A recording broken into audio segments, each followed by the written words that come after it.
Hey guys, it is fall, it's the end of August, almost September.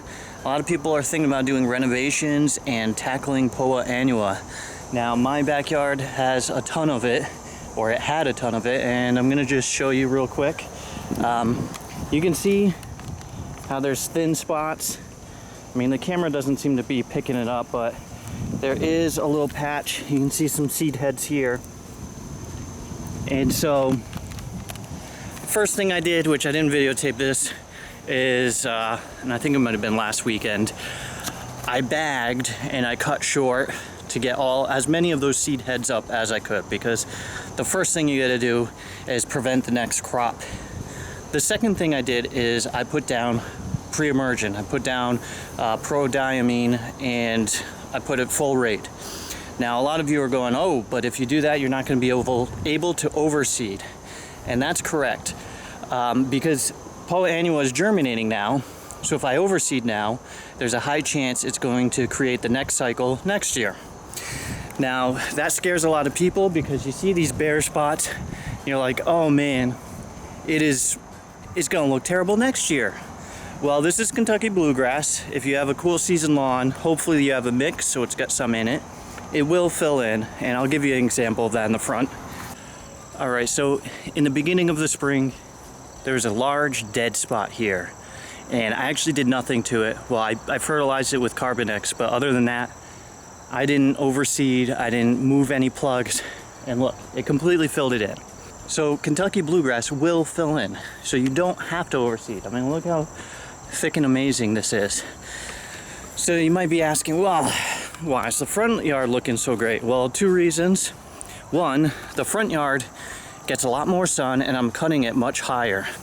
So Poa Annua will thrive in yards that are cut short, like my backyard, I cut it short, and yards that are watered or stay moist longer.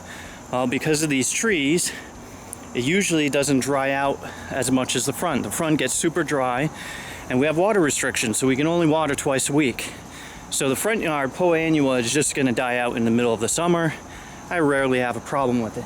Now the backyard, you'll notice there's less over here. Here we got crabgrass, which is a different thing, but over here, under the tree especially, is where I have Poa Annua issues. Now last fall, what I did is I overseeded with ryegrass, because I wanted to try it out and just see, what the deal is with ryegrass. Thanks, Ryan. And because of that, Poa Annua still had a chance to germinate. Now, what you can do to prevent that, if you absolutely have to seed, you can use tenacity when you seed. It will help prevent it, but a lot of people, including myself, especially in the fall, you'll put the tenacity down when you seed, and then you'll never put that pre-emergent barrier up after the grass comes up. And that's what happened here. I never put it up, so tenacity only lasts so long. I think it's like 4 weeks. And so if you overseed now, well, there's still more time for Poa Annua to germinate.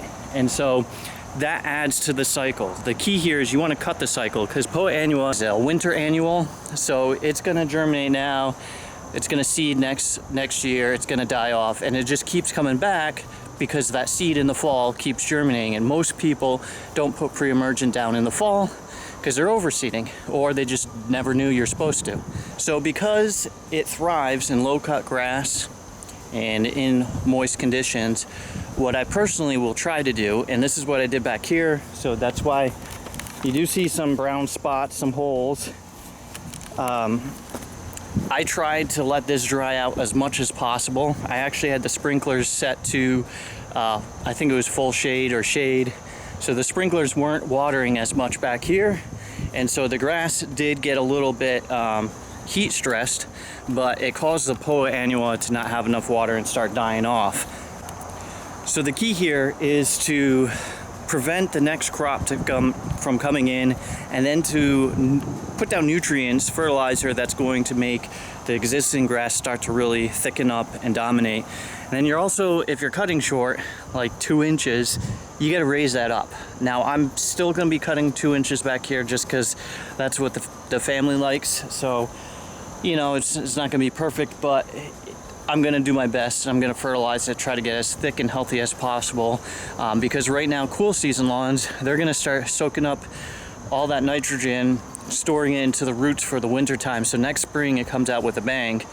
Now in the springtime, if you do see Poa Annua, you can pull it up, or not pull it up, dig it up. It's not very effective, but you know, short term, if you have an eyesore, you can do that, and then hopefully the Kentucky bluegrass will fill in just like in the front it did. But I mean, as for killing it with chemicals, personally, I don't do that. You can use tenacity. Some people have found that it'll kill it. There are some higher grade professional products that'll kill it. But for something like this, personally, I don't like going all crazy, because it will, you can cut the cycle off. You just got to remember to put the pre-emergent down in the fall and you're good to go. Now, the front yard, it's looking amazing. The backyard, I'm gonna try to get, you know, nice this fall. You can see here, there is crabgrass, but this is from the spring renovation. And part of the issue I have is my kids love to play out here every day.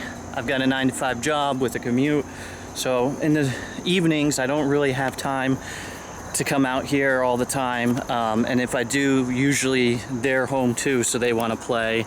And then on the weekends, you know, they got sleepovers and all that. I'm not going to do it when their friends are over. So the backyard, I kind of go, yeah, about. The front yard though, boom, check that out. Oh, I'm getting some fog.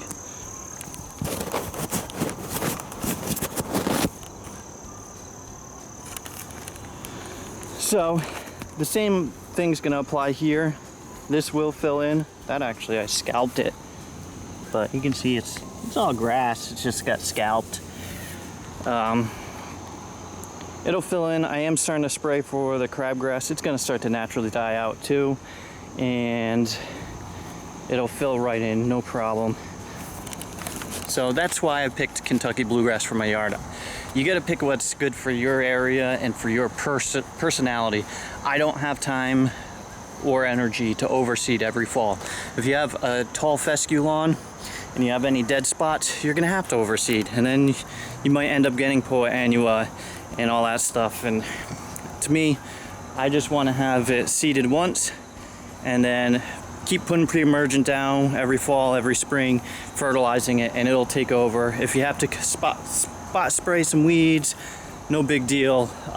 It works for my lifestyle. If you like my videos, you'll love my website, grassdaddy.net.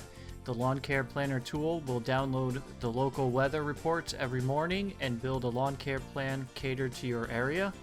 The Lawn Care Journal allows you to keep track of what you put down, when you put it down, so there's no more guessing or over or under applying any products. We also have a Lawn of the Week contest. Every week a winner gets a Grass Daddy t-shirt. And last but not least, there are application calculators and articles to help you identify and tackle problems in the lawn.